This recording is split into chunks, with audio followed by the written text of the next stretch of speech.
afternoon, ladies and afternoon. gentlemen. So I am Assistant Professor Dr. Nararak Sakun from Prince of Songkhla University. Actually, I'm from Faculty of Science. So nice to meet you all, guys.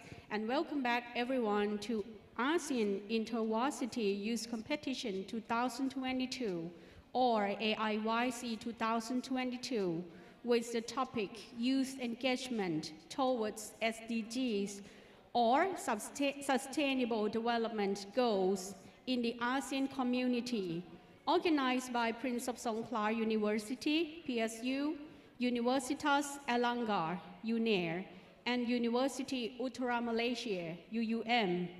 Right here at room BSc 4, Basic Science Lecture and Laboratory Building, Faculty of Science, Prince of Songkhla University, Hat Yai. Today, I also have my partner MC, so Mr. Prasersak Wansila from GACC, Global Affairs and Cooperative Communication Center, PSU. Well, for this afternoon session, we will begin with an invited talk on the topic of youth engagement towards SDGs, deliver what community needed, by Mr. Hakim Zulkarnain, the Secretary of SDG Center, Universitas Erlangga, Indonesia. Please allow us to present a brief introduction for our speaker.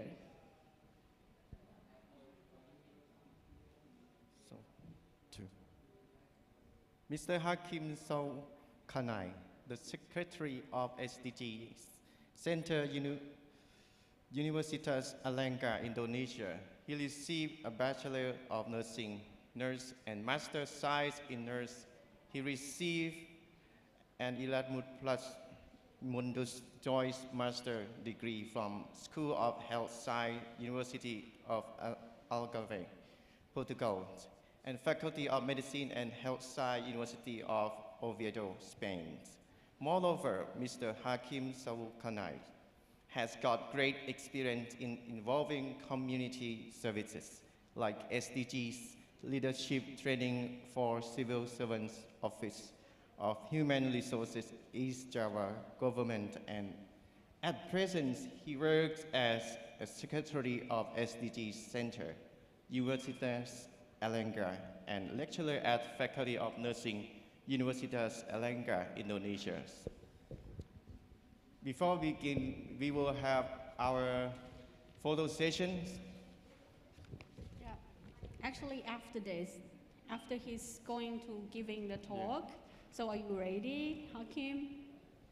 Okay, then please on the stage. Now the floor is yours.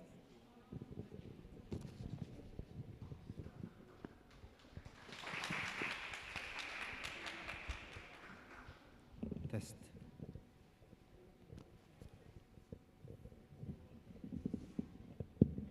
Test. Okay. Hello. Good afternoon.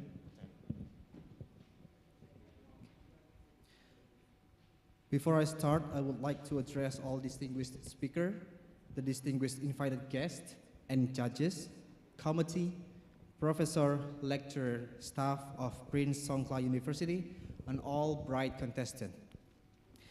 Ladies and gentlemen, Assalamualaikum, good afternoon. Sawadi Tonbai. It is an honor for me to be invited in this amazing event. My name is Hakim Zulkarnain. I am representing the Universitas Erlangga. I am the Secretary of SDG Center Universitas Erlangga, and the center was just established on March 2022. We are still young and we are learning. I'm here to open a discussion with all of you and speak about the youth engagement to SDGs in the ASEAN countries. In the next 45 minutes, I will speak on the topic of youth engagement to SDGs, deliver what community needs. Okay. So, this is my outline of speak, which is first, I want to redefine what youth is. And then the second is, what is the role of youth that the research has found? And the third is, what can youth do to contribute to achieve SDGs?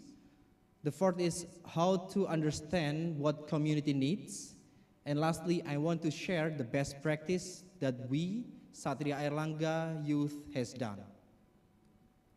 So, if we talk about SDGs, we always have to start with MDGs, right? So, MDGs represented the ambitious moral and practical commitment to improve people's lives around the world. The goals range from halving extreme poverty and hunger to halting the spread of HIV and AIDS, and also providing universal primary education. As the time frame for our MDGs ended in 2015, the world and our governments needed to continue with the efforts to fully achieve MDGs and build upon them by tackling new challenges. Over the next 15 years, with these new goals that universally apply to all, countries will mobilize effort to end all forms of poverty, fight inequalities, and tackle climate change, while ensuring that no one is left behind. Well, MDGs in theory apply to all countries, but in reality, they were geared towards targets for developing countries. To be compared, SDGs are significant in that they are much more inclusive. It is imperative to say that the SDGs is the way forward to maintain the common goals for the people in the world to accelerate the humanity. This fact raised an awareness for action by all countries, poor, middle income, rich, to promote prosperity while protecting the planet. For this reason, SDGs allow a degree of flexibility to speak on behalf of every national circumstances. They include a global dashboard of targets and indicators under each goal from which countries can select the most appropriate and relevant. While MDGs provided a valuable model for development, there is a broad agreement that they were too narrow.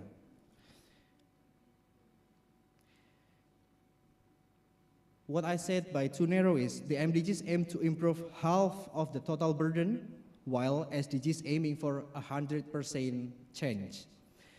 And the MDGs was by developing countries for developed countries, in which the developing countries should provide financial aid, and the developed country has to provide financial aid, and the developing countries has to do the homework, which is to change the world by achieving the goal of MDGs. And the next is the MDGs approach is top-down, which is developed by the UN with no discussion or survey to the local government. And SDGs, I have a discussion with the local government. And then the MDGs partially address the problem, but SDGs deliver a comprehensive solution, such as addressing equality, governance, change in the consumption and production, and so on. The 17 goals aim to address the root causes of poverty, recognizing that ending poverty must go hand in hand with strategies which build economic growth and address a range of social needs, including education, health, social protection, and job opportunities, while tackling climate change and environmental protection. So the question is, what is youth? At least there are 4 definitions that I can come up with. The first is by the United Nations.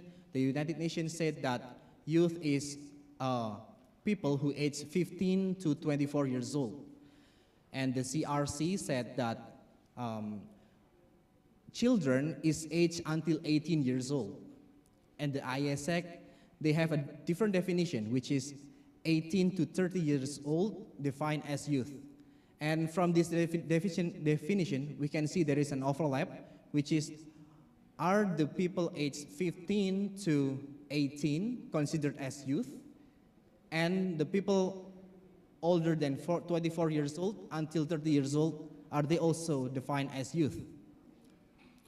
Well, I would say that age alone does not define youth, but the most important is, for many young people and their societies, youth is a period of transition in the life cycle, a period where young people take on greater financial, family, and communal responsibilities. Youth are not simply adults in the making, rather, it is a time in a person's life cycle when they have specific roles, rights, needs, and capabilities. However, adolescents are constantly creating their own unique cultures that is distinct from, yet embedded in, or even in opposition to the dominant cultures. This is thanks to young people's own concept of understanding on who they are, what role they seem fit, and as well as apply roles, structures, and barriers that wider society construct around them.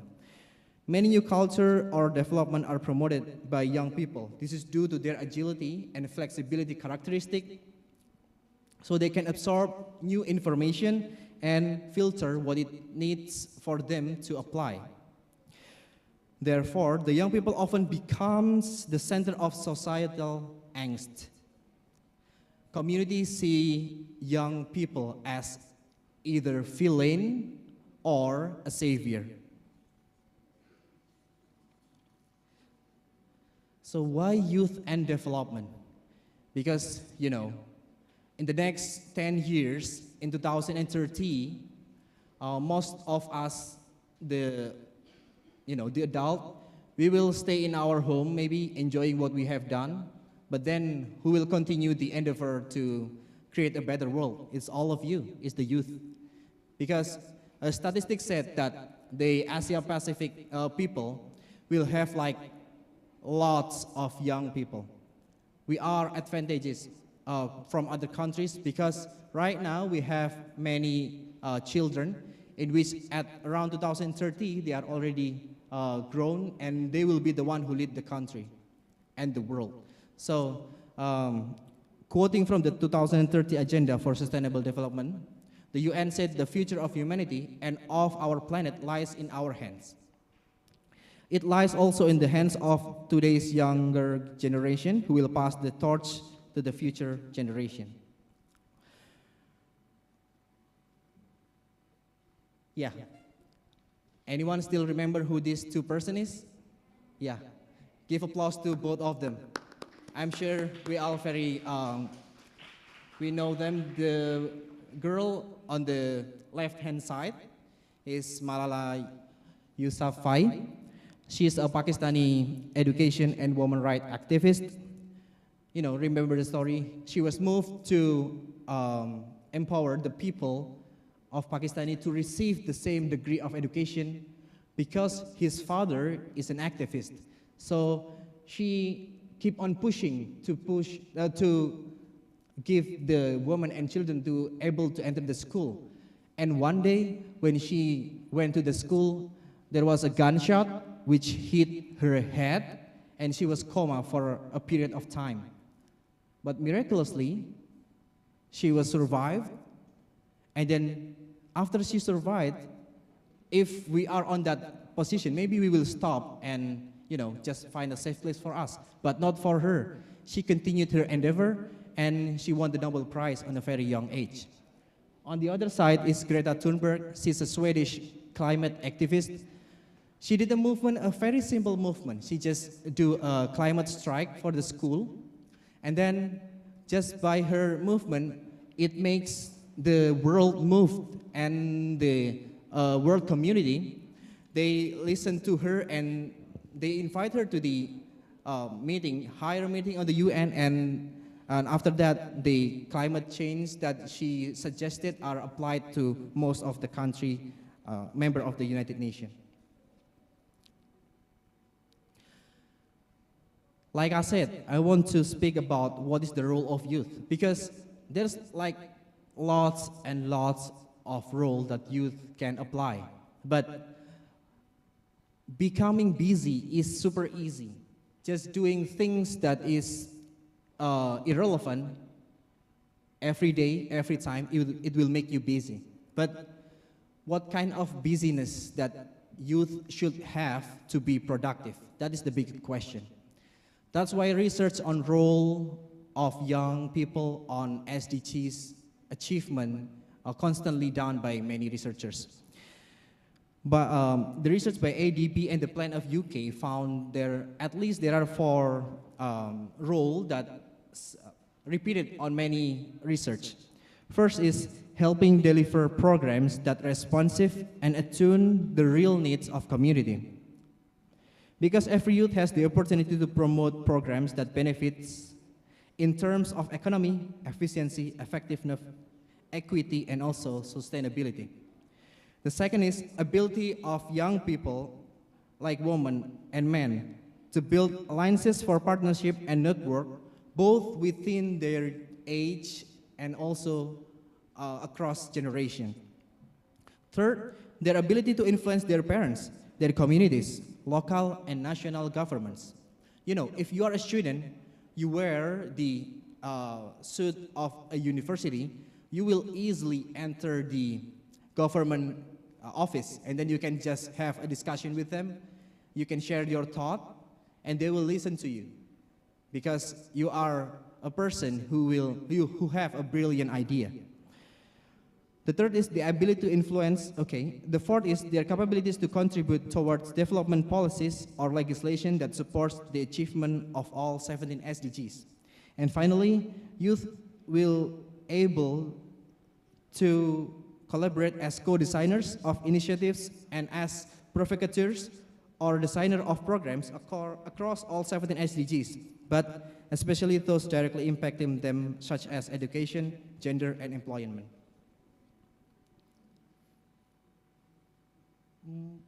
Okay. Yeah. So this is the step that I have come up with while doing this literature review. What can you do to contribute to achieve the SDGs? First thing first, you have to give your inputs into the community and advocate into the policy, and then you may enhance your involvement by pursuing career in development, evolve the action plan, and monitor the program that you have created. Furthermore, you may link the initiatives with other organizations. Moreover, continue the improvement by study further related to SDGs, and finally, you will shape the better future to the world. Now, the next question, what community needs? It's easy for us just come to the community and give whatever we have. But the question is whether they need it or not. Because we have a saying in Indonesia, it's a waste of time to pour salt in the sea because it's already salty. And the community as well. Sometimes we use the words empowerment. It's like that the community is not power. They don't have power. But the thing is, if we look at them as a community, they have power that they already possess from their ancestor to this very point. So I think I prefer to say I have some questions to address that help us to address what is needed by the community. The first question is that you can ask to yourself is, what do they need? And then what can I do for them? How to make it real? And who can I engage with? To better understand the community, we should exercise empathy. You know, empathy, me, as a nurse, we always say that empathy is necessary for us to help the patient. You see, when we, as nurses, come to the patient, we will see that they are sick, they need help, they are helpless, and what we can do is to assess what they need. We ask them, are you okay? What do you want? What do you need? What can I help you? And then after that, the patient will say what they want. And empathy is playing in here because, you know, we have sympathy and empathy. The difference in both of those are, sympathy is simply listen to what they want and give emotion to them. Like, okay, I listen that you are sad. Or you just break up with your girlfriend. You just break up with your partner. What happened? And that's it. The difference with empathy is you have to listen by stand on their feet and think what they need and find what is the appropriate solutions. With empathy, we can promote collaboration, inclusiveness, universality, integration, and we will not leave anyone behind. That is my suggestion for us to understand what the community needs. And this is applied by our students, the Ksatria Airlangga. Ksatria Airlangga is the youth that we name our students. Ksatria means warrior, so it's the warrior of Airlangga. Our warrior is engaged on the SDGs achievement by joining the floating hospital. We built a hospital from a ship, which is the traditional ship from Indonesia, and this hospital is geared with hospital-like facilities. It has surgery room, it has labor for mother delivery for their children, it has medical facilities like X-ray, so on and so forth. And this hospital are traveling the islands of Indonesia. Like recently, it happens a disaster, earthquake disaster in Palu, which is from Sulawesi. These hospitals are going there and help the people.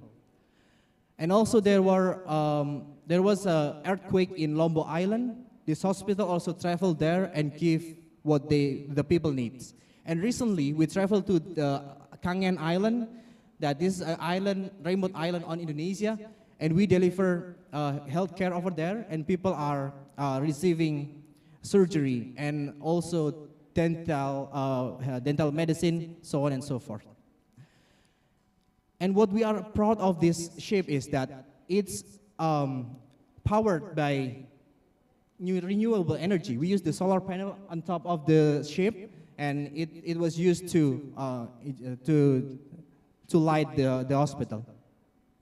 Next, this is our students' endeavor to reduce the waste that happens in our country.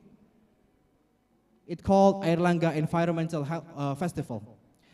Our students are visiting the island. It's called Madura Island. It's close to East Java Island.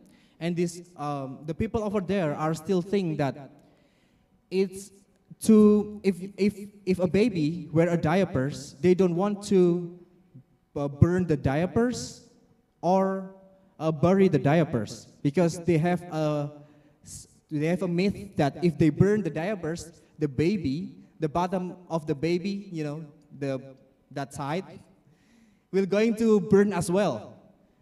And also if they bury the diapers, they're afraid that the baby will have rash on that part of the body. So they prefer to throw the diapers to the sea, and it becomes so dirty on the sea. And our students come there, explain that it's just a myth, and then they help the people to clean the beach. And we collect like a ton of garbages from this event.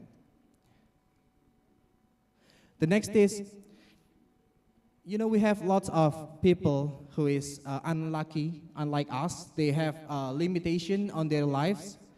Our student visited them with the program. It's called We Are the Same. We go to them and ask what they want in the future and what they want to be helped to accept and achieve that future. Our student accompanying them and help them to wrote what they wanted, and we are supporting the SDGs for the quality education. The next is, this is our students' efforts to deliver the COVID-19 vaccine and also to increase the blood donor from the community. This is community market.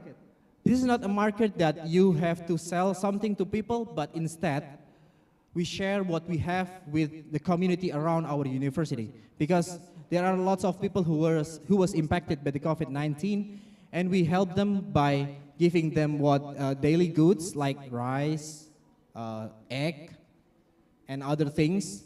They can just come and say what they need, and we will give it to them.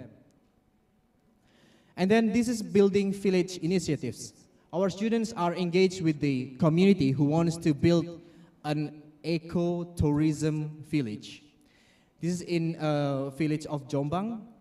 We built all the needed we help them to promote their village, so they can have income from this tourism village. This is the efforts of the students to help alleviate the stunting and also wasting on the people of Surabaya. We help them to cook what is required for their nutrition, so the number of children will reduce. And this is the school of the commoner. What we do in here, we educate the children about sexual harassment. Because with the improvement of technology, the sexual harassment is also increased, the number of the cases is increased, and we educate the children on the streets so they will aware and know where to report if they got something like harassment. That's the end of my presentation, but before I finish my presentation, I want to share with you about a poem that is used in our country. We call it pantun. I think the Malaysian understand about this. This is the poem that I have made. Visit Hatia in Thailand, tasting the khao nyu nah sangkaya. Side by side we stand for better development of ASEAN. Thank you very much. Assalamualaikum warahmatullahi wabarakatuh. So thank you very much for your interesting talk. And also, I think you can learn many Thai words. So Kanyo Sankaya and many words that I have heard from you, and interesting. So now I think our audiences, maybe they have some question regarding to Hakim's talk. Just raise your hands up, then I will deliver my microphone to you. Do you have any questions? So I would raise one question from me. Then may I kindly ask you that how can you implement the SDGs directly on the activities of like student activities in UNAIR?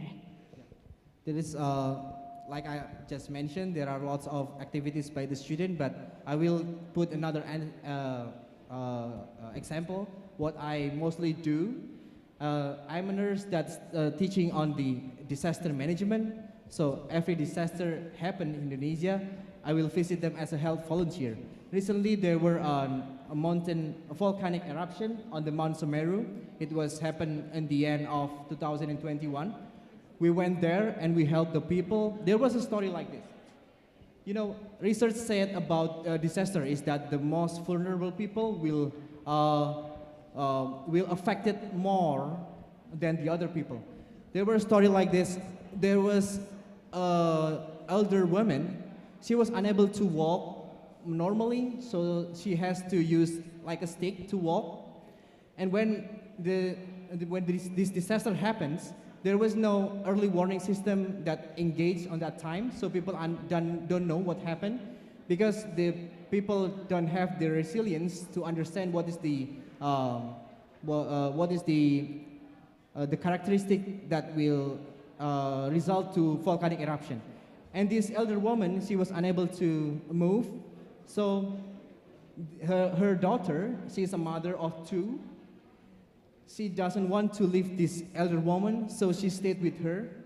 And when we, after the disaster happened, we visit, you know, we go to the place and we assess what happened over there. We found that both of them are hugging each other, and they were like, they become a stone because it's the hot clouds covering them. So what we realized from the community, I did a research on a qualitative research to them to understand what is their habit on the evacuation route. And what we found that the people has culture beliefs how they should evacuate. But since this is a cultural thing, some people doesn't believe that. The cultural thing is that if the volcano erupted, do not run towards any other, you know, do not go to north, south, west, or east. but you have to run to the center of the village. And what we realized that in the center of the village there was a big building. It is a mosque, and people was running there, and they were safe. It's like 800 people were there, and all of them were safe. And that's what we found, and we encourage people to, and we built that mosque as a shelter if something like that happens again. Then we asked the student to join with us to tell the people what to prepare if a disaster happens. Thank you. Yeah, really, really interesting and very good activity that students can involve for this kind of meaningful activities to help people when the disaster comes. So one more question, please. So I have heard about the floating hospital. When did it happen? Oh, it happened, I think it started on 2006, sorry. I cannot remember the year it started, but it's happened all the time because right now they are visiting the island in Sumatra. Yep. Because this hospital is moving from island to island. So we always, if, like for instance, on October they will go to an island. We will open a donation to all of the people in Surabaya and also the East Java if they want to give financial aid. And additionally, our university is already give money to the hospital to operate. And so the hospital is moving from island to island throughout the year. Okay, so you have got a lot of patients. Sorry? You have got a lot of patients. We have lots of patients. We have, one day we have a patient who just got surgery. They got fracture on the leg over here. And we did the surgery on the hospital because it's far for that patient to go to the hospital because they live in a very remote island. Yeah, wonderful help. Okay, do you have any questions, audience? Yes, please. Okay. Yes.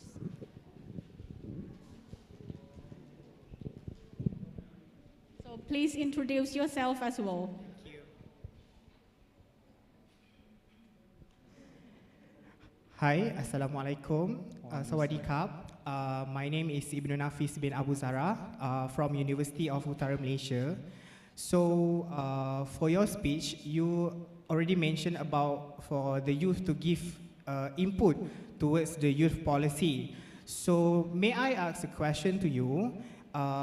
Because based on my personal readings, I couldn't find any youth policy that related to the ASEAN community. So far, based on my readings, I only found the youth policy is only related for the European community. Maybe it's from myself that maybe lack of reading. So I would like to ask you to tell us, is there any youth policy that already being implemented in ASEAN community? And if it's not already implemented towards the Asian community, how are we going to give the input towards the youth policy to help for the Asian community to be a better future? And what is the platform for us to give the input? So that's all from my question. Thank you.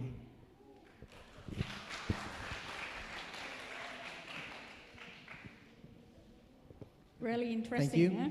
Very impressive question.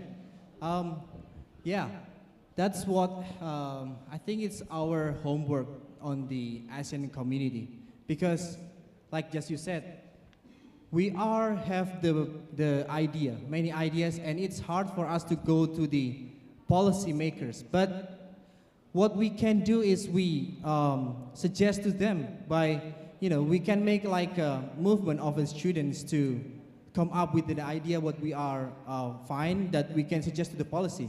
But just like you said, we don't have the exact youth policy right now, and I think we can just from this kind of event, we promote something like what we should suggest to the government that they should apply, so the youth will have more policy that we can apply to. And I think what we need to make a better future, yeah, I think that's a collaboration. Because if we just, the thing is from youth that we don't have the power, the single power. It's hard for us to say that we want to change. We want this change to the government. It's kind of impossible for us to do that because we don't have the privilege of, you know, the son of some kind of kingdom or maybe a super rich child. We are not that kind of person, so we need the rally of many youth to propose to the government what we are wanted, and that request should be for the better of the people. I think that's my answer. Thank you. So, any more questions? We still have some time left. Yes, please. Yes.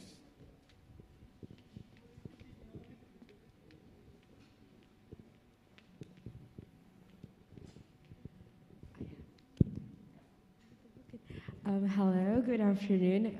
My name is Elsa. I'm from Indonesia. First of all, I want to say thank you for your speech. It was very inspiring. So I have a question. It's more like a curiosity and a follow-up question from the previous question.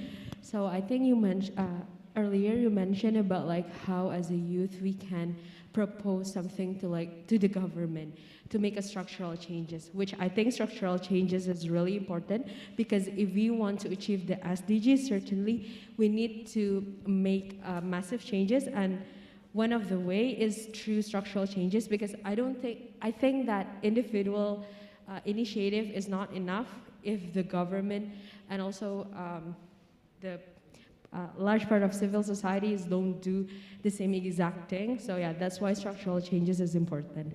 I mean, we can see in the case of climate action, if we already use, if we do not use like plastic straws and so on, but still the government don't have a rigid or strict policies in regards to like coal industries and so on, I think the SDGs goals 13 still will be difficult to be achieved.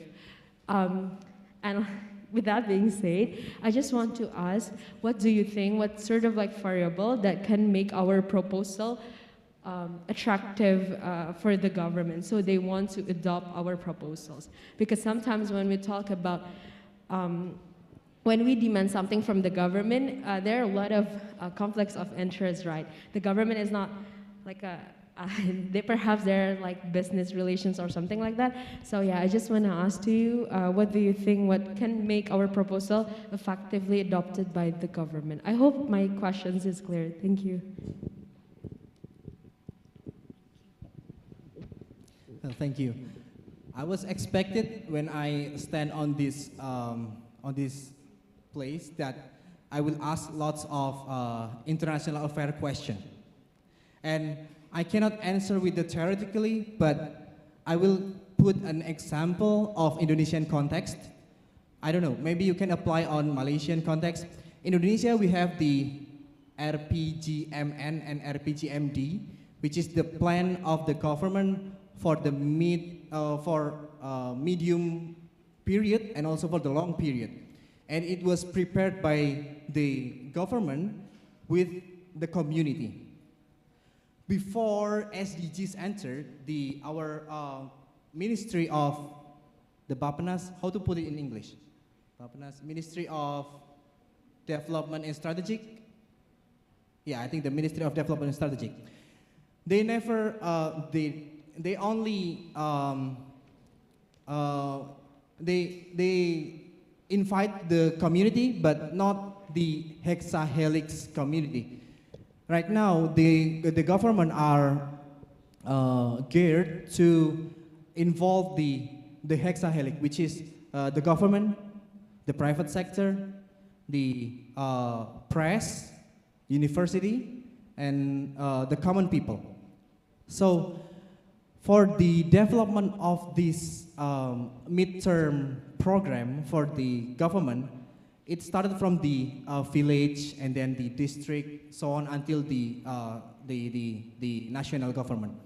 And if we, as a student or as a university student, if we engage on that kind of meeting, we can add what we are, what we want to change, and then from that little meeting, if our ideas are put on the plan, it will make our idea incorporated, and also it will translate it to the top of the government. So I think the best variables is that we are engaged to that. Because the problem is we do know that, but how many of our youth are going to the community, enjoying their meeting? It's almost like, maybe just some of us. That's the big question. I think it's not about what kind of the variable, but it's, are we going to lend our hand and stand with them to suggest what we think is the best? I think that's my answer. Thank you. Okay, please give a big hand to our speaker. Yeah, and for this moment, I think we don't have enough time for question anymore. But if you are interested in his talk, then you can ask him personally. I think he is very welcome. So with this moment, I would like to kindly ask and invite Dr. Sumana Laparodgip, the Dean of International College, Hat Yai Campus, PSU, to present the token of appreciation to Mr. Hakim, please. So please give a big applause.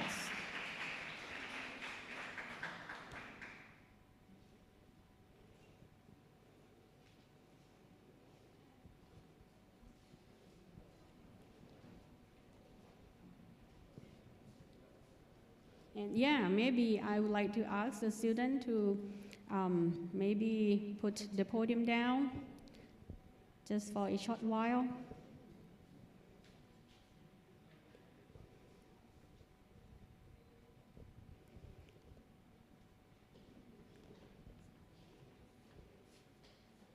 Okay, thank you. Then please, Dr. Sumana. Yes, please.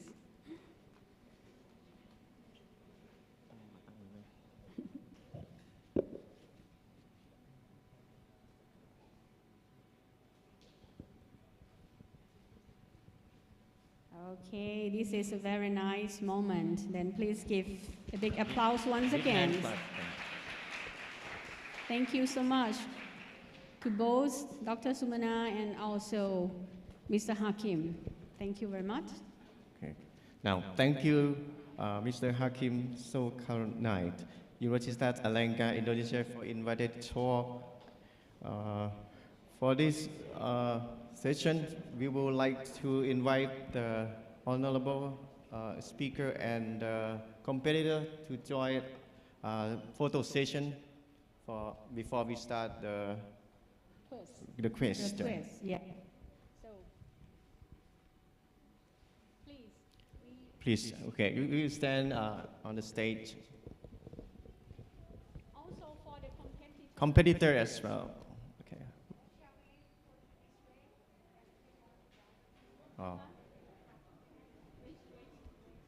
You face the black background of the backdrop.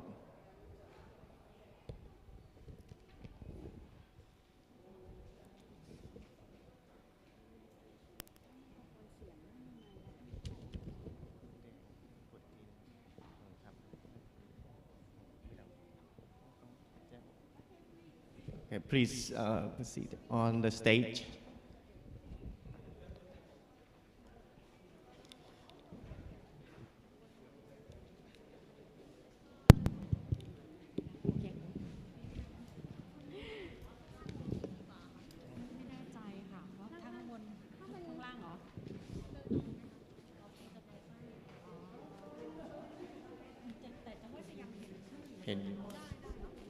Okay, then please go upstairs. Go on the stage, please. Oh, very nice dress. Oh, no. Would you please just come a forward, bit? Yeah, move and the forward student a can little stand bit. behind. Maybe 3 steps. Yes, please just come forward a bit.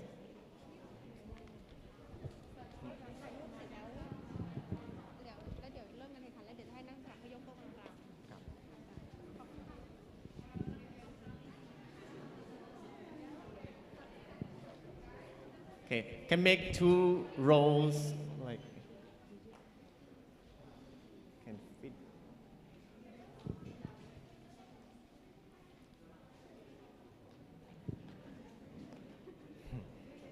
จริงๆถ่าย2 รอบก็ได้นะใช่ไหม ขึ้นไปแล้ว ขึ้นไปแล้ว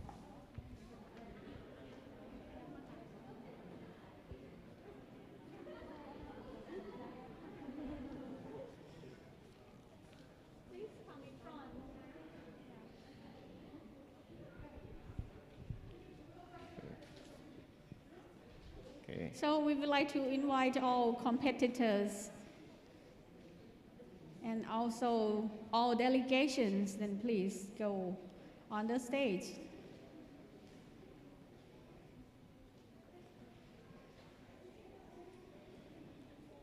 Okay, steady, ready? So keep smiling.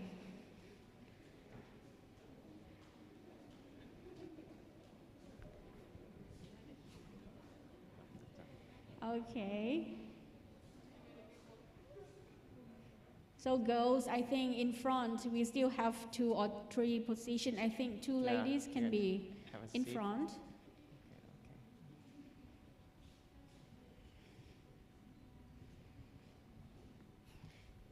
Keep smiling.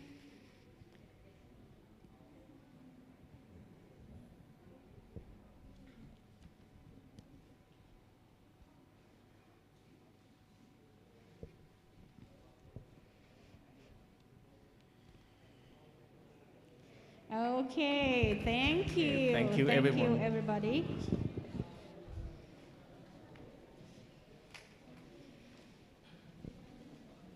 So next, thank you, delegates and competitor for have a photo session together. From now, the next.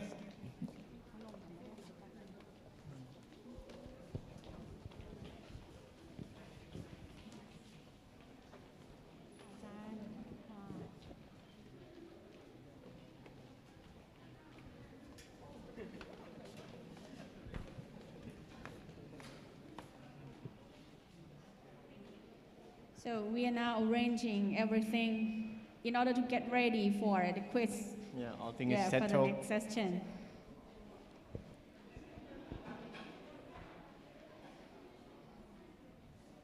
So who will be the competitor for our next program for the quiz? Would you please raise your hands up?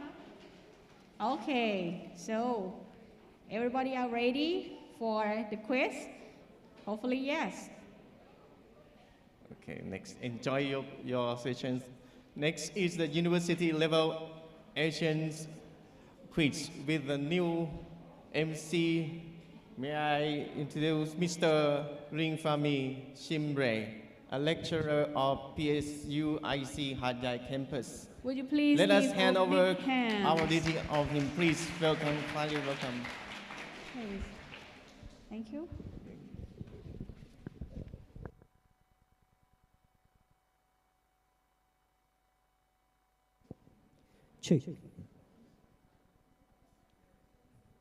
Thank you, Assistant Professor Dr.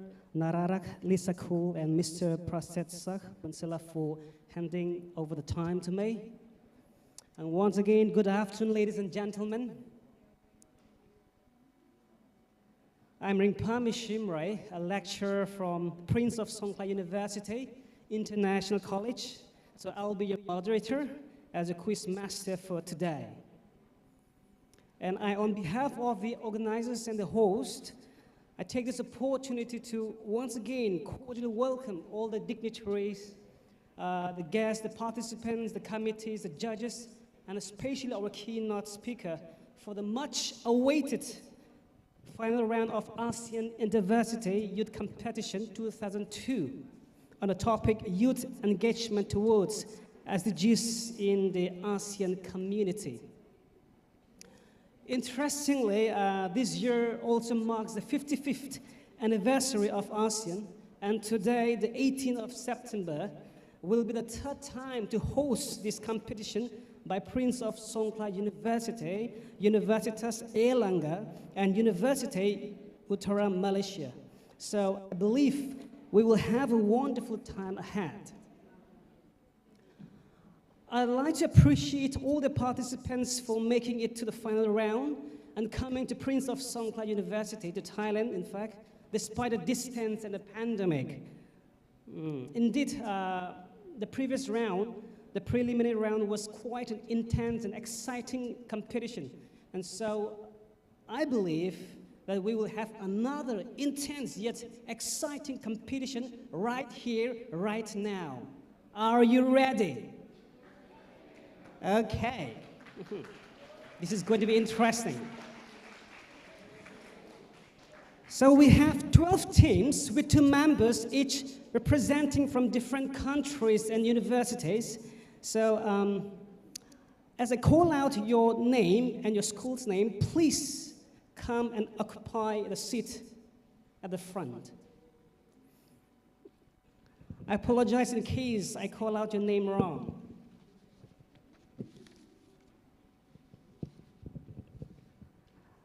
Miss Salsibila Amnisa Putri and Miss Marsha from UGM. Please welcome. U1 on the extreme right. Next we have Miss Nu Anissa Putri and Miss Emilinda Radyanisa from UNIA.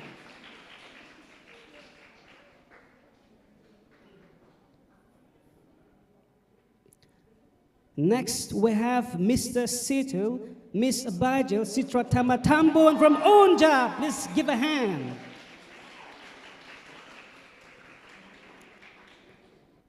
Next we have Mr. Ibn Nafis bin Abu Zara and Mr. Muhammad UUM.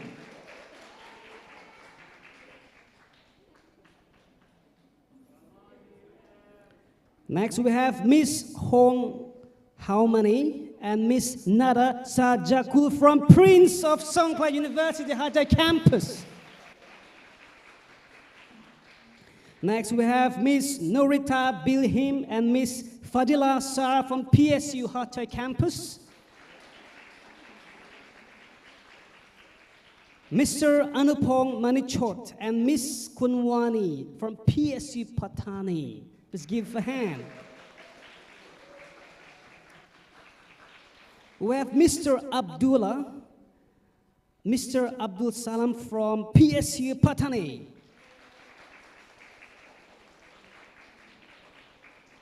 We have Mr. Ahmad Chopngam and Mr. Subki from PSU Patani.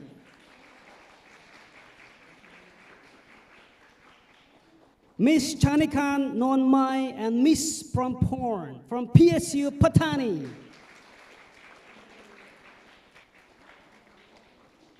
Miss Sasikan Jintan and Miss Nurfa Naputri from Patani PSU.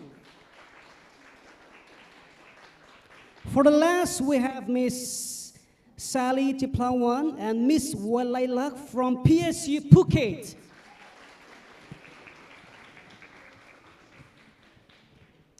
Thank you all for being so cooperative. In the meantime, allow me to introduce our esteemed judging panel for this 2020 ASEAN Quiz Competition. We are so glad and proud to have Kun Vitat Vajrapala, the Assistant Director, General Department of Trade Negotiations and Ministry of Commerce, please.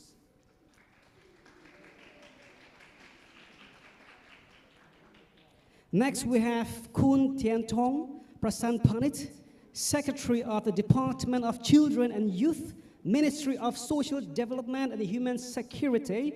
So she will join us online via Zoom. Hi. Last but not least, we have the Dean at the Faculty of Law, Prince of Songkla University. Thank you so much for making out a time to be the judge for today. So before we proceed, I'd like all the participants to know the rules and the regulations. So can you please put up on the screen the rules and regulations? So please pay attention to the details.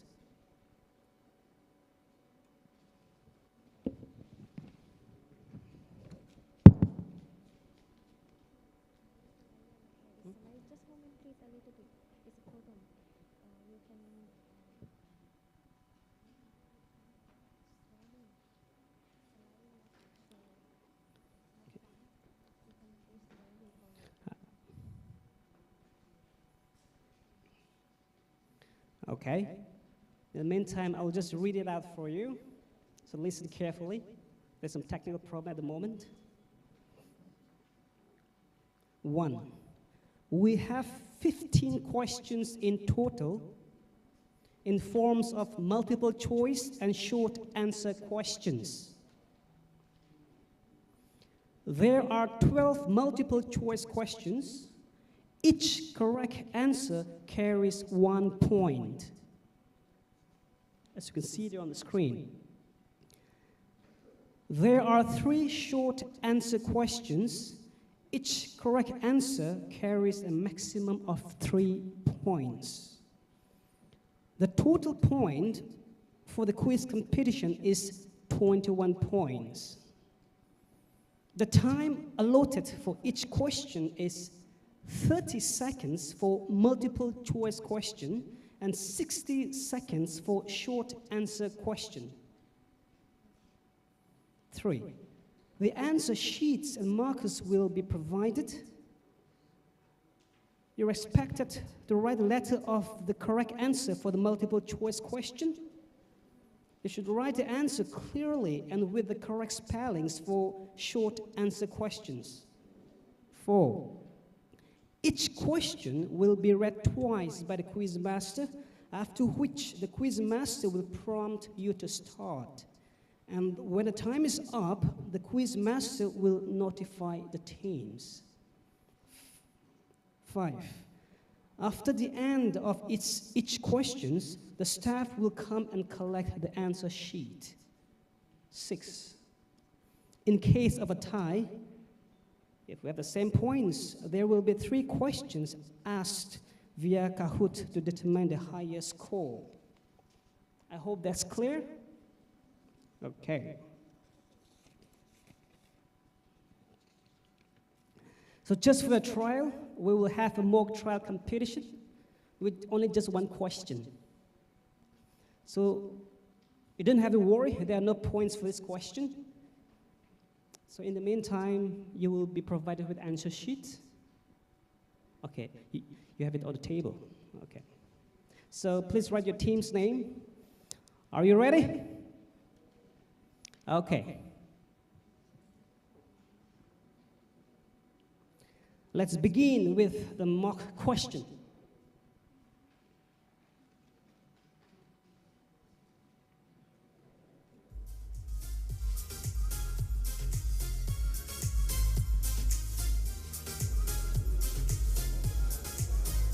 It's a very simple question, right?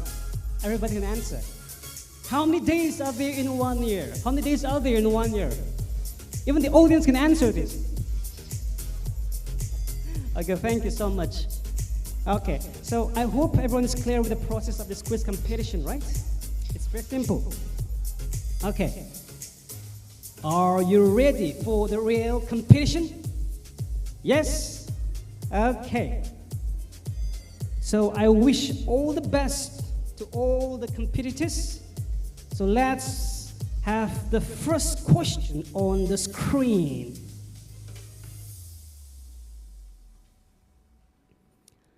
The following are the interrelated and mutually reinforcing characteristics in the AEC Blueprint 2025 except.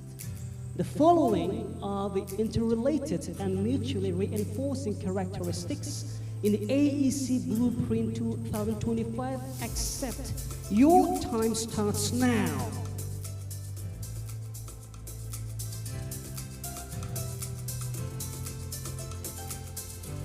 Still 20 seconds more to go.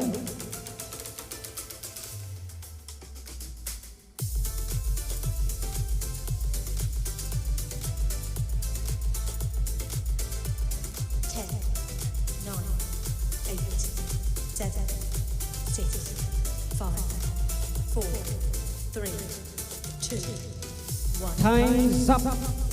You may put down your markers. So we're done with the first question. So we'd like all the staff to collect the answers. In the meantime, I would like our judge,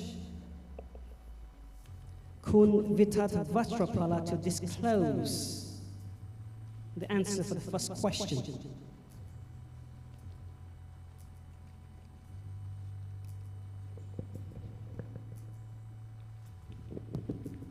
Thank you very much. First of all, I would like to warm welcome you all to Hat Yai City and Thailand. I hope you succeed and earn a lot to this competition. Second, may I take off my suit? It's pretty hot now.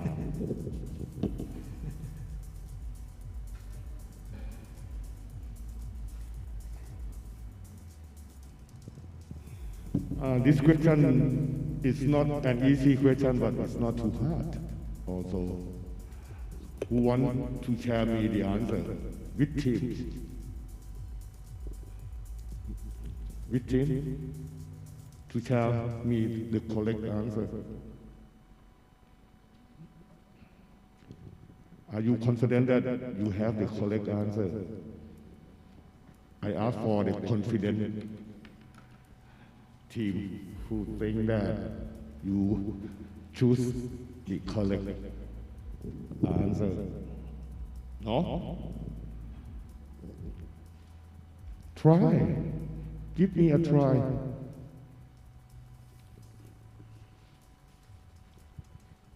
Okay.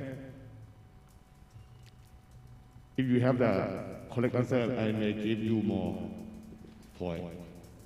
Just kidding, okay? Under the AEC Blueprint 2025, they had, it's about the guideline for the all ASEAN member states to, how can I say, to strong and tightening more on the economic tie between the members. So there are five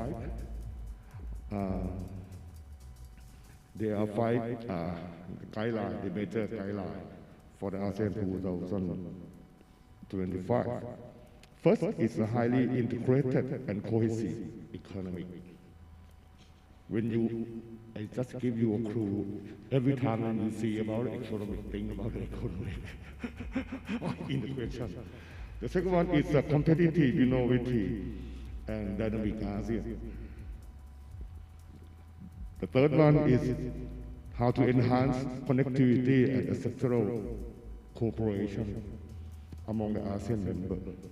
The fourth is a resilient, inclusive, and people-oriented, the people center of ASEAN. The last one, very short, is a global ASEAN. We will integrate it into the global market. So now, can you answer me which one is the correct answer? A, B, C, or D? Who got the correct answer? Oh, nobody, okay. Please make sure that all of you have an equal score. So the correct answer is a sustainable production and worldwide leading green manufacture practice, because it is not in the AEC 2025, a blueprint for the economic tightening. Thank you very much. Thank you so much for the answer and for the clear explanation, and congratulations to those teams who got the right answer. And I have a request to make to everyone, to all the participants, to please write down with the markers provided, not with your pen. Okay, so let's move on with the second question. How many goals, targets, and indicators are there in SDGs? I repeat, how many goals, targets, and indicators are there in SDGs? The time starts now.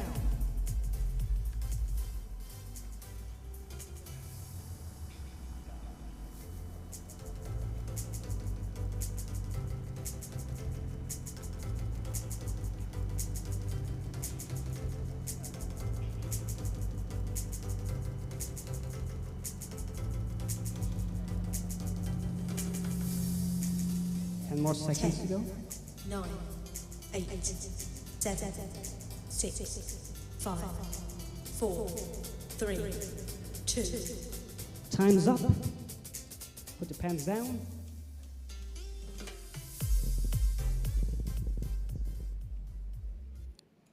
I would like to request Kun Tian Tong, Prasan Panit, to please give the answer for the second question. Thank you very much, Mr. Shinrei. To answer this question, I would like to explain a little bit. The development of SDGs can be grouped into 5 interconnected factors. The first one is people development. The second one is environment. The third is economy and prosperity. Fourth is peace and justice. And the last one is development partnership. For 17 Sustainable Development Goals, comprising of 169 international SDG targets to connect and support each other. 247 indicators were established to monitor and assess development progress. So the answer to this question is B. Back to you, Mr. Shinrei. Thank you so much for the explanation. I can see some of you are smiling, but some are not. Don't lose hope.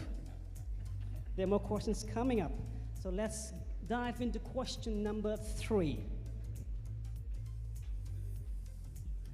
Which of the following is not a principle enshrined in the Treaty of Amity and Cooperation in Southeast Asia? Which of the following is not a principle enshrined in the Treaty of Amity and Cooperation in Southeast Asia? The time starts now.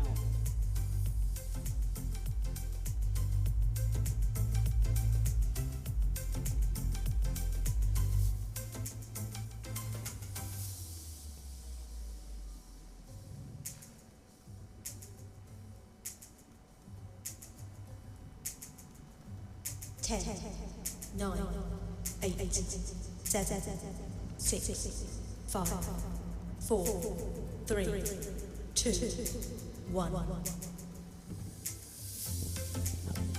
Time's up. So I would like to request Kun Sutichai, Nam Chan Suwan to please give the answer for question number 3.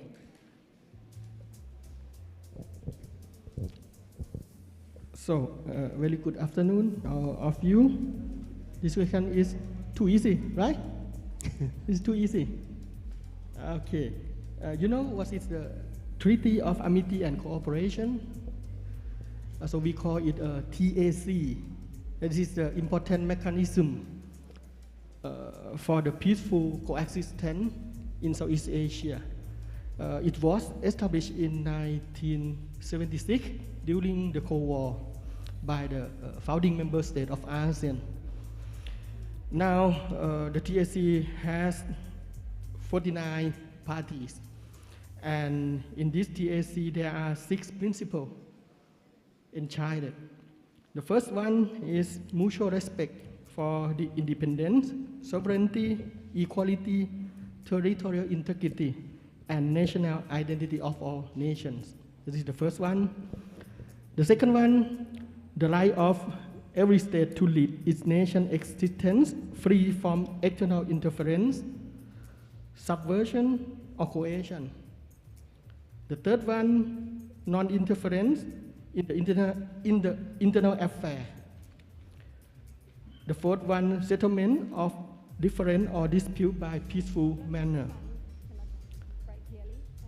The fifth, renunciation of the threat or use of force. And the last one, effective cooperation among themselves. That is all of 6 principles in the TAC. So what is not included? Democracy in the TAC. The correct one is DDoC. Okay, thank you. Okay, thank you so much for the clear explanation and for the answer. Excuse me, may I add some Okay, please. some point? But now I think it's changing. As you know, the president of Indonesia tried to put hard on the Myanmar government to come to democracy. They didn't invite the Myanmar president to the Jakarta when we have a talk among the ASEAN members. Now you have to understand how the world changed and how the world changed ASEAN also. It's become more and more that in ASEAN will be more democracy. But the answer, yes, of course, because it didn't write in the Amity and the TAC. But it's going to be changed in the future. I can guarantee you that. Thank you. Okay, thank you so much for shedding more light on that. As a reminder, I would like to request all of you to please write the answers in capital letter, not small letter, and write it clearly. Thank you. Okay, now let's move on to question number 4. To monitor progress and evaluate outcomes, including achievements and challenges from the implementation of the ASEAN Economic Blueprint 2025, the midterm review was conducted by the ASEAN Secretariat covering the period from which year to which. I repeat, to monitor progress and evaluate outcomes, including achievements and challenges from the implementation of the ASEAN Economic Blueprint 2025, the midterm review was conducted by the ASEAN Secretariat covering the period from which year to which year. Your 30 seconds starts now.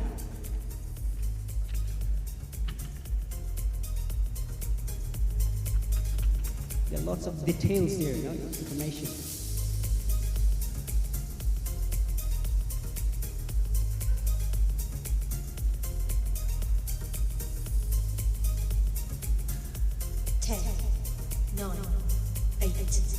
Seven, 6, 5, 4, 3, 2, 1. Time's up. Put your pens down.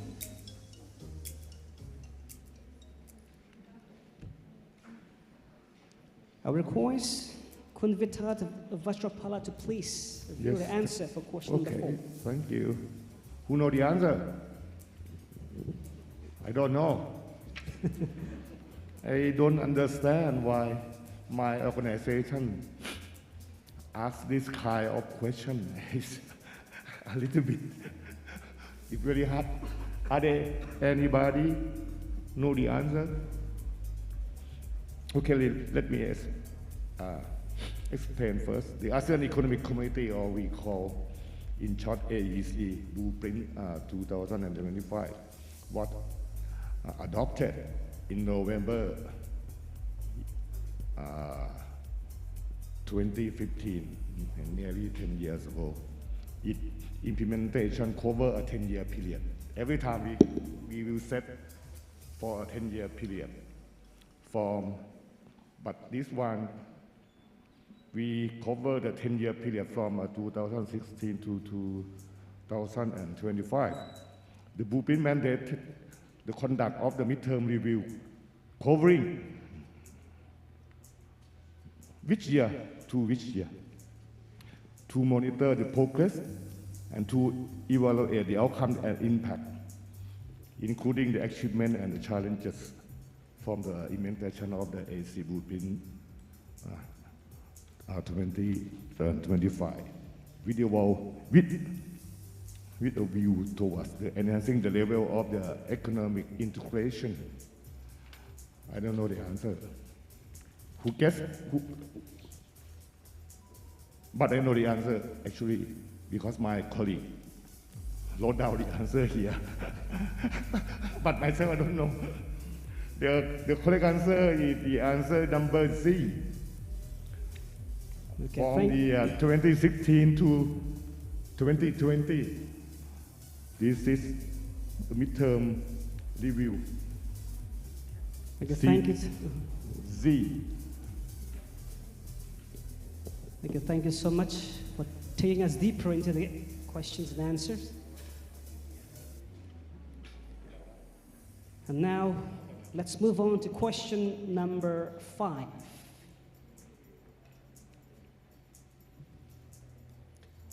The art of Bai Choi as a national intangible heritage by UNESCO in 2017 belongs to which country? The art of Bai Choi as a national intangible heritage by UNESCO in 2017 belongs to which country? Your time starts now.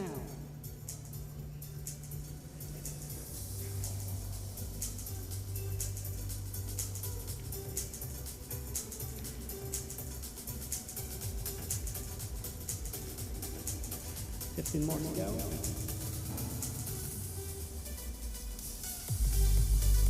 10, 9, 8, 7, 6, 5, 4, 3, 2, 1. Markers up.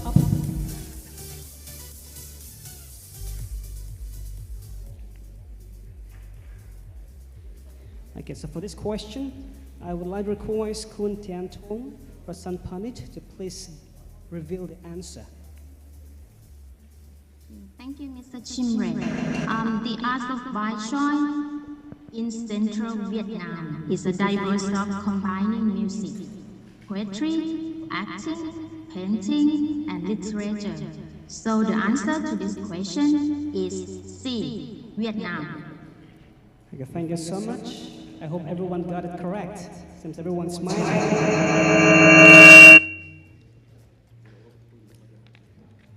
Let's dive into next question, number 6. Which country has not signed the Regional Comprehensive Economic Partnership Agreement? I repeat, which country has not signed the Regional Comprehensive Economic Partnership Agreement? The time starts now.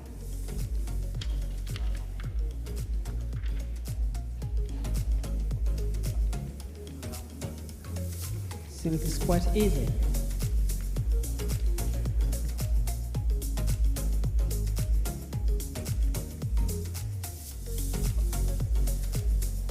Ten, 9, 8, 7, 6, 5, 4, Come on. 3, 2, 1. Time's up.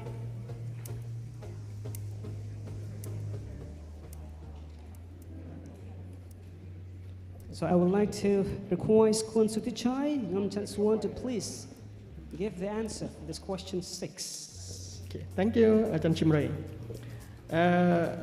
The RCEP, what it is? RCEP is a free trade agreement.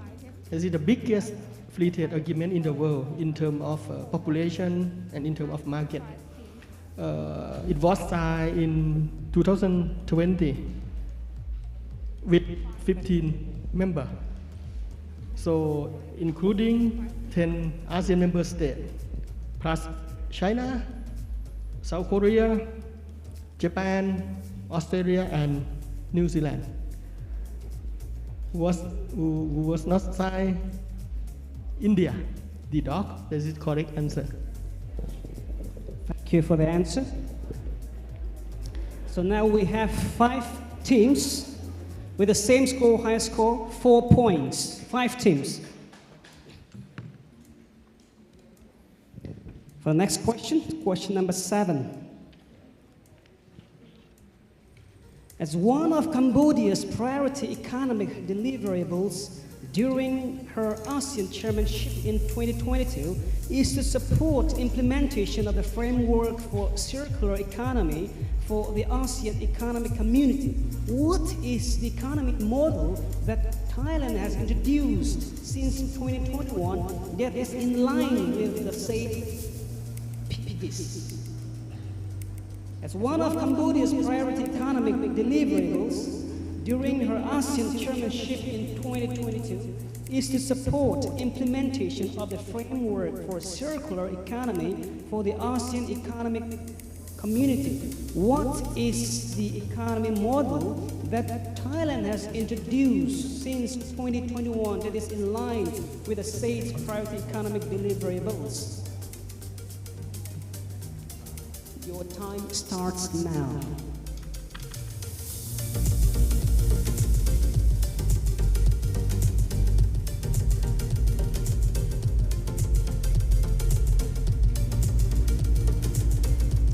Seems a very tricky question.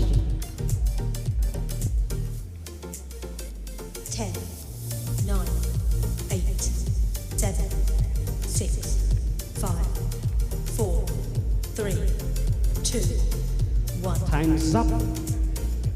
Marker's up. Okay. And that is a very interesting question. And so I would like to have Kun Vitat Vasrapala to please disclose the answer for this question number 7. Yeah, thank you. Before I give you the answer, may I ask the Thai student to stand up, please? Thai student, stand up, please. All the Thai students, please. Please. Because you should know.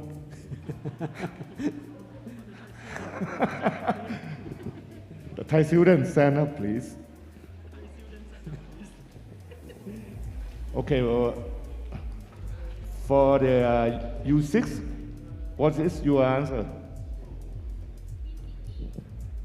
For the U5? What? Sorry? BCG. For the 7?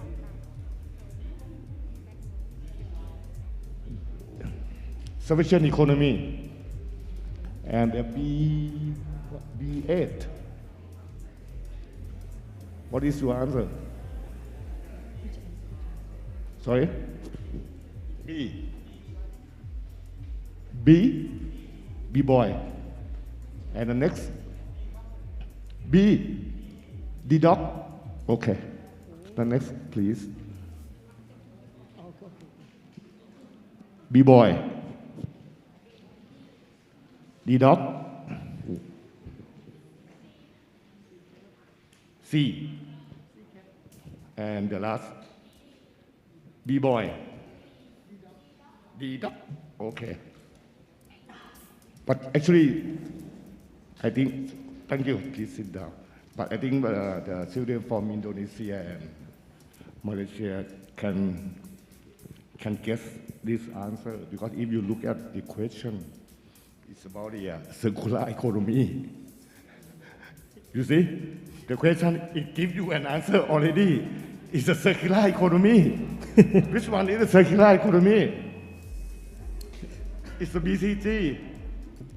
That is the answer. But at the first, when I look at this, it should be some, how can I say, it should be favor for the Thai student. But when I read the answer, and when I read the question and answer, I know everybody can guess what is the correct answer. Thank you. Okay, thank you so much.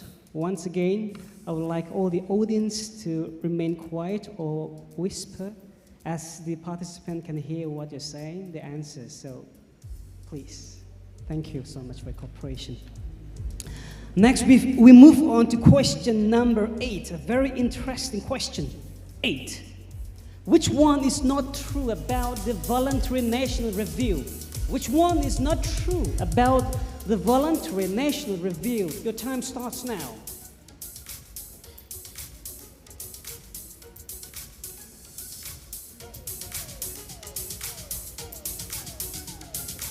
Some are thinking, some are confused.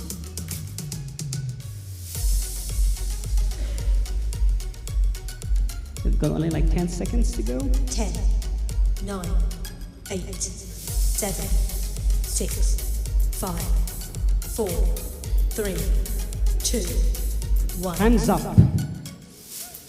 so that staff may collect the answer sheet.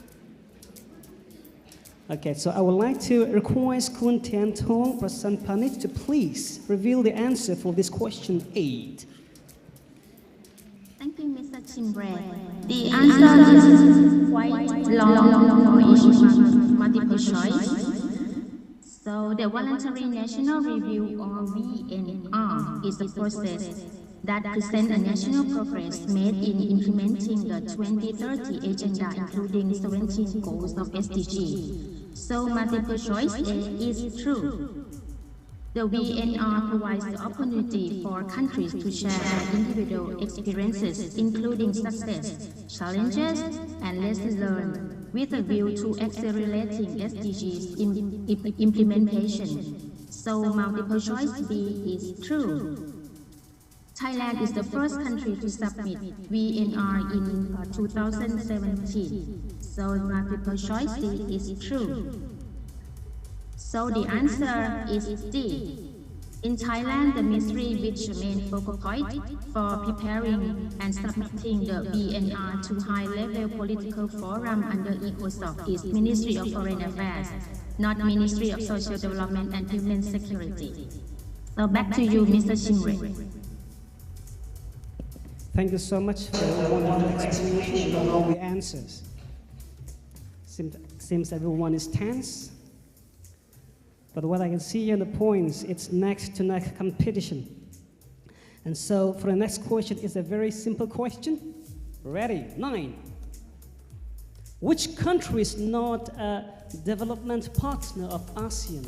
Which country is not a development partner of ASEAN? Simple.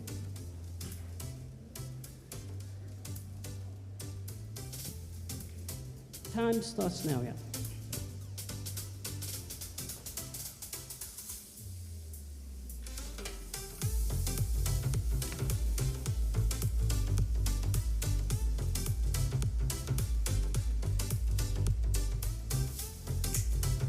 More seconds. 10, 9, 8, 7. It should not take more than 6, 15 seconds. 5, 4, 3, 2, 1. Time's up. Mark is up.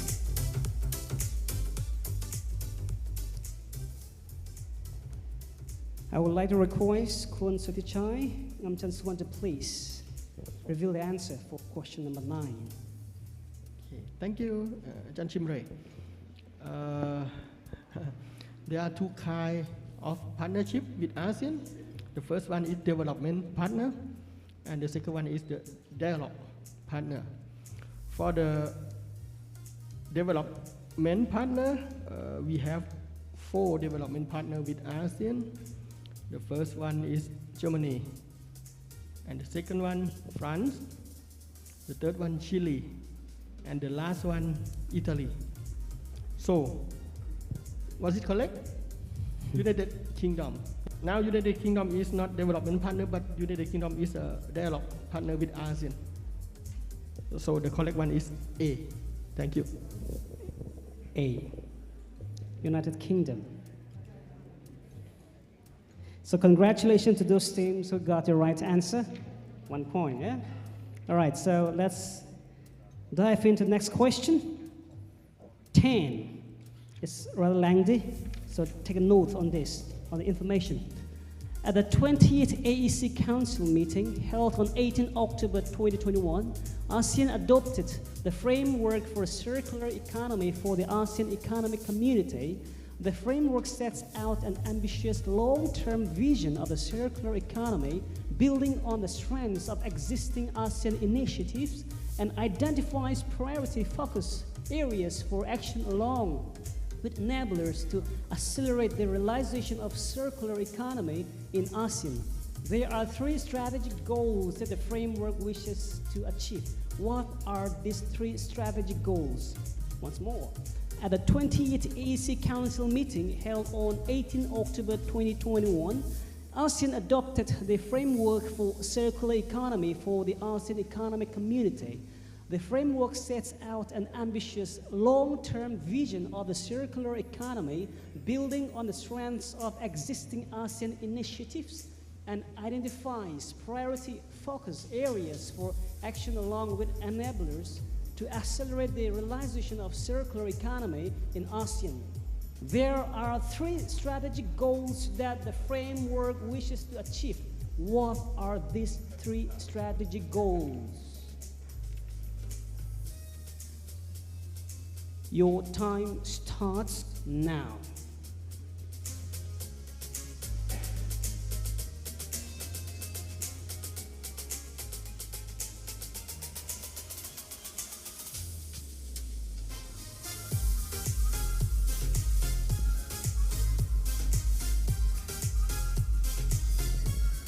Seconds, 10, more to go. 9, 8, 7, 6, 5, 4, 3, 2. Time's 1. up. Marker's up. So this time I would like Kun Vitat Vajrapala to please give the answer for 10. Okay, this question should be too difficult for all of you. I am right? Am I right? No? It's still difficult? No difficult. Okay, easy one. Because when we talk about the circular economy, you have to understand the goal of the circular economy is mean about what? About green, about natural resources, and also about the sustainable. So the correct answer is A, the resilient economy, resource efficiency, sustainable and inclusive. Good. But if we look at the answer B, good economy, what does good economy mean? I don't know. And the clean production is similar to the A. But efficient consumption, what does it mean? Efficiency consumption, more or less. What we have to do, more consumption or less consumption? I don't know. Strong economy is nothing to talk and compare to the resilient economy and the inclusive growth. So the answer is A. Okay, thank you. Thank you so much. Seems all the long questions and answer goes to Kun Vitat Vajrapala. Okay, so for the next question, it's short but tricky. Question 11, the second last question for today. Which one is true? Which one is true? Your time starts now.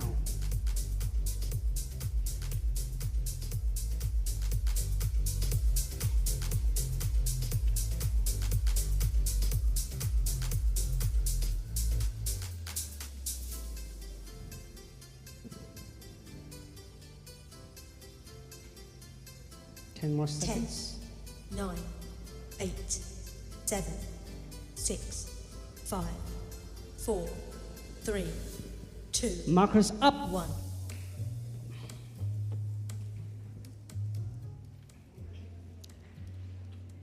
Okay, for this question, I would like to request Kun Tiantong, Prasan Panit, to please reveal the answer for question 11. Thank you, Mr. Chimbre. So I would like to clarify each multiple choice. The first one, multiple choice, A, is not true because the National Statistical Office of Thailand is actively working to support the implementation by using the country's official statistics as central database about the SDGs. Multiple choice B is not true because the ASEAN Secretariat has involved with SDGs and consolidated the SDGs to many works plans and the implementation such as integrated SDGs to ASCC Blueprint 2025 to ensure the further implementation and strengthen the importance of SDGs. Multiple choice D is not true because the MDG is concerned with social development. The focus area include address hunger, poverty, and inequality, illiteracy, sickness, and environmental degradation. So the answer to this question is C. The SDG is built on the success of earlier MDGs. Back to you, Mr. Shimre.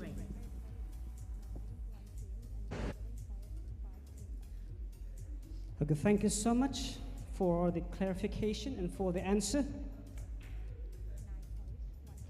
Okay, so now we have only one team with the highest score of 9. 9 points, only one team. And 7 points, 5 teams with 7 points. So this brings to the end of the last multiple choice question. Question number 12. Which of the following is among the areas of cooperation mentioned in the ASEAN Outlook on the Indo-Pacific? I repeat, which of the following is among the areas of cooperation mentioned in the ASEAN Outlook on the Indo-Pacific? Your time starts now.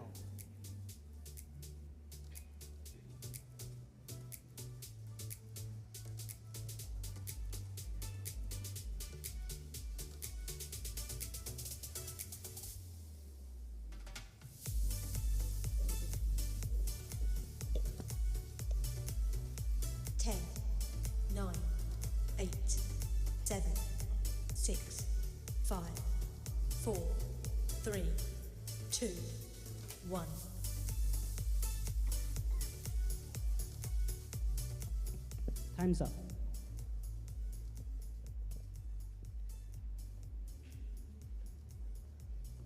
So I would like to invite Khun Sutichai and Chansuan to please reveal the answer for this question 12. Thank you.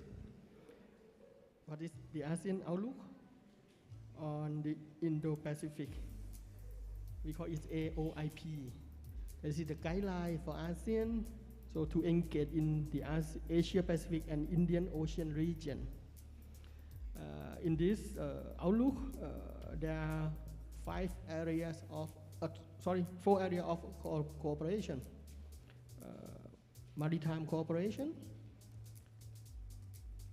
Sustainable Development Goals by 2030, economic and other possible area of cooperation such as trade facilitation, and the last one is connectivity. So the correct answer is D. Doc. Thank you so much for the answer. D, connectivity.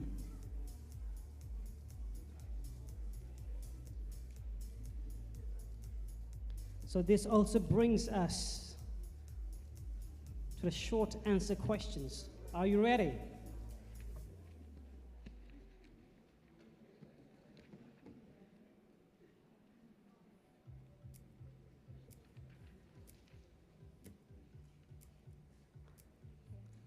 Okay. So the highest score as of now for the multiple choice question, one team with the highest score of 9. Can you give a round of applause? 2 teams with the same point, 8. 7. Okay, 4 teams with the same point, 7. A round of applause. Okay, don't lose hope. We still have 3 questions, answer short questions with a maximum of 3 points. All right, so all the best. Next question, please, 13. When was the Regional Comprehensive Economic Partnership entered into force, and how many member countries does RCEP have? When was the Regional Comprehensive Economic Partnership entered into force, and how many members country does RCEP have? Your 60 seconds starts now.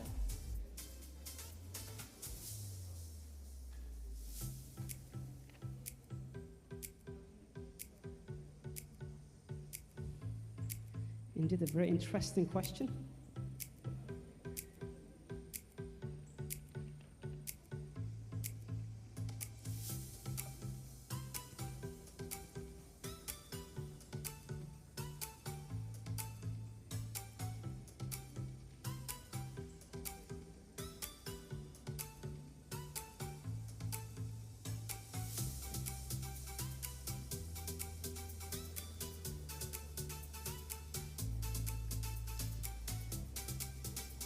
The time is running.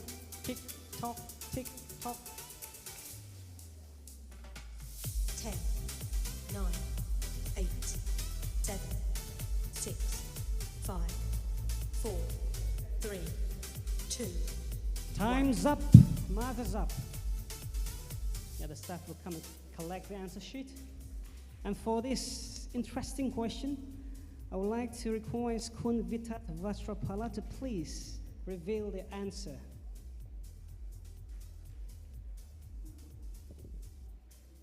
Thank you. Let me see the answer, please. Answer, please.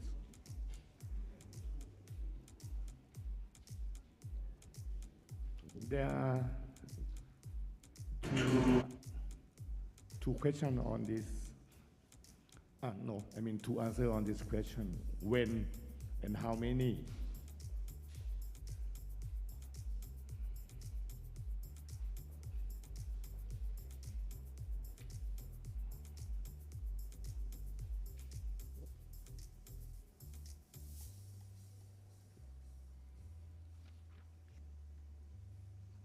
Let me see. Don't worry, everybody get a point. Yeah, every team get a point, but some may get one, some may get two, and some may get three. Okay, let me explain. The ASEP initially is there are 16 countries. But at the end, the India, like the professor said before, the India didn't join. So we have left 15 countries, consists of 10 ASEAN member states, plus Japan, China, South Korea, New Zealand, and Australia. I'm trying to be, because I have to give you a mark on this question, I have to be careful. Okay, so the answer is, the first coming to forth is the 1st of January this year, 2012. There are 2022, I'm sorry. 2022 this year, the 1st of the July of this year. For the people who say this year, it's okay for me, I have no problem. You also got a mark. But there are 15 countries, as I say. Okay, thank you. Thank you so much for sharing your knowledge to us and for the answer. And so for the next question, the second last for today, 14. Who was ASEAN Prize 2021 awarded to? Who was ASEAN Prize 2021 awarded to? Your 60 seconds starts now.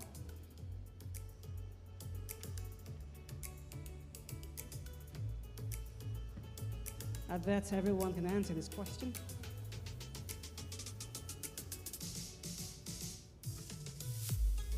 Some of us are really confused. The time is running away.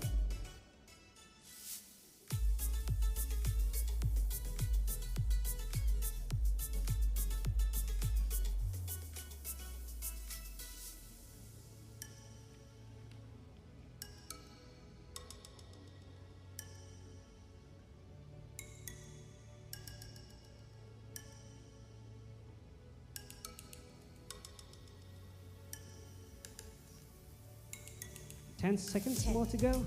9, 8, 7, 6, 5, 4, 3, 2, 1. Markers up. Pen down, please.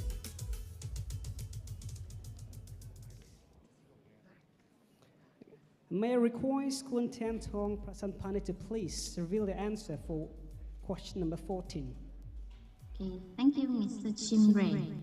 The ASEAN Prize is the regional premier award to recognize the inspiring achievements of ASEAN citizens of ASEAN-based organizations with significant contribution toward ASEAN community building efforts. So the ASEAN Prize 2021 was awarded to the Mekong Institute for its contributions in promoting ASEAN awareness and strengthening regional cooperation towards sustainable development. Founded in 1996 and based in Khon Kaen province, Thailand, it implements cross-sectoral projects in agricultural development and commercialization, trade and investment facilitation, and sustainable energies and environment, thereby reflecting the immense support to the core tenets of AEC and the SDGs. Thank you, Mr. Shimmy. Thank you so much for sharing more light on this question. I hope everyone got it correct. Last but not the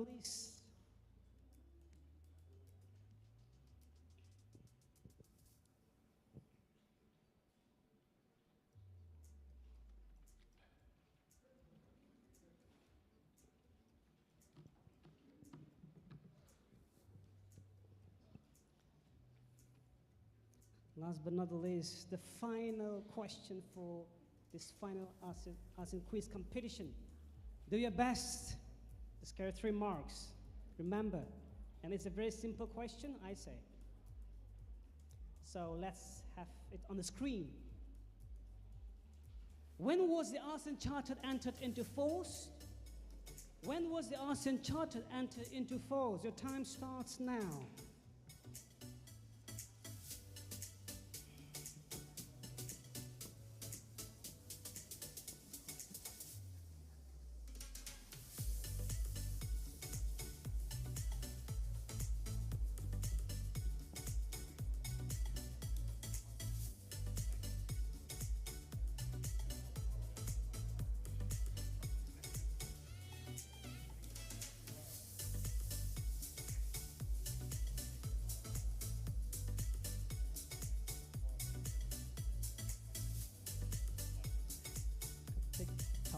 Tick tock, 21, 20 seconds.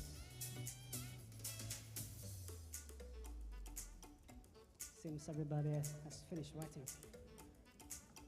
10, 9, 8, 7, 6, 5, 4, 3, 2, 1. Time's up.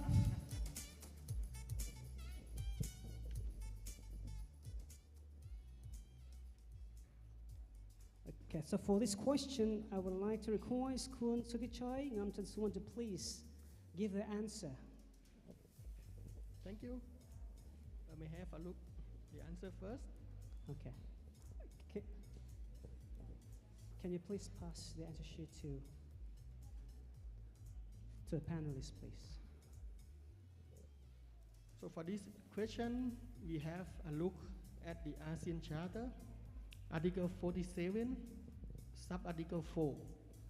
So that states, this charter shall enter into force on the 30th day following the date of deposit of the 10th instrument of ratification with the Secretary General of ASEAN. Okay. So Singapore was the first country who deposited the ratification, and Thailand was the last who submit the ratification on 15 November 2008.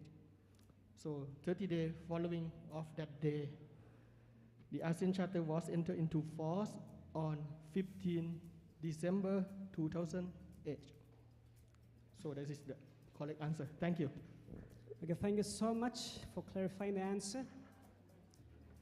Now, in the meantime, as the judges accumulate the score, you can relax now. This is the end of the final quiz competition 2022.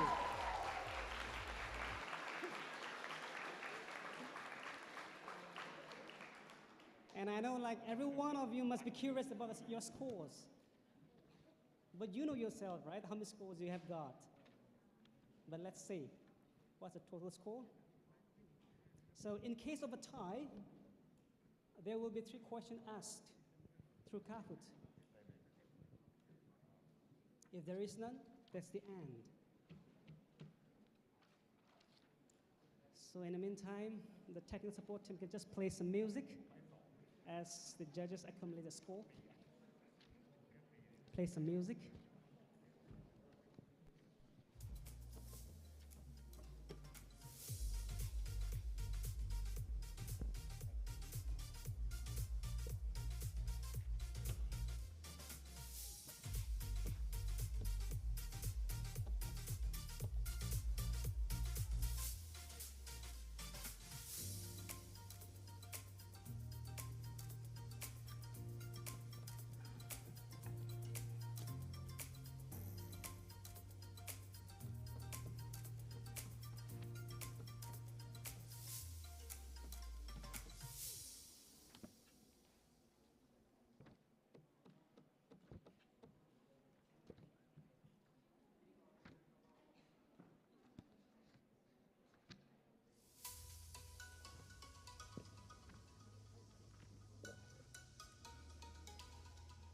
Seems the judges are having a hard time to decide. It's neck points.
Okay.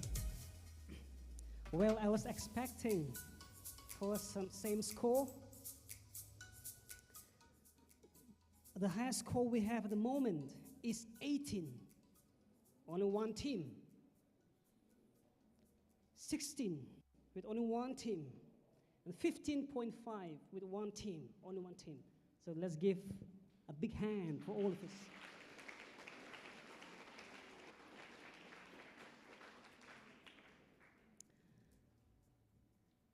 And so every one of you has done your best, I can see that. And indeed it was an intense yet exciting competition. And I can say that it was a neck-to-neck points competition. And we would like to appreciate all of you for taking the courage to participate in this competition. Can we give one more a big hand for all of us? And thank you, judges. Thank you very much. And the results for today's competition will be declared on the 19th, that is tomorrow, Sunday, at BSc first floor. Monday. So please don't miss it out. So there will be only 3 winners for this ASEAN quiz competition, okay? And it will be awarded by the president of Prince of Songkla University, where the first prize will be awarded 10,000 baht. The second will be awarded with 7,000 baht. The last will be awarded with 4,000 baht.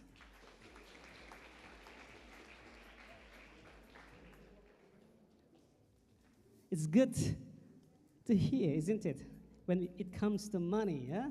So I believe it will be a very exciting day tomorrow for some of us, for some of the teams.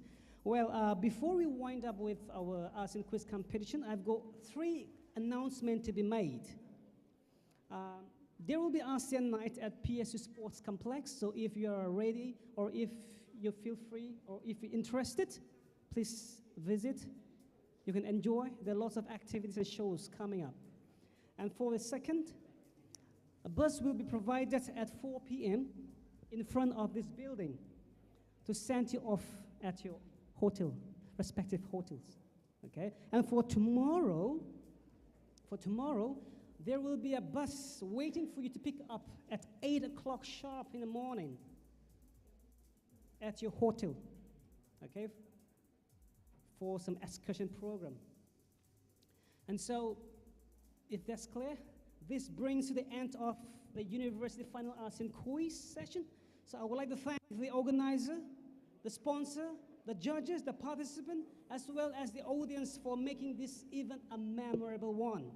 So we will be conducting more creative activities like this next year. So please do keep in touch. We will keep you posted. Until then, stay safe and goodbye. Sawadee Krap.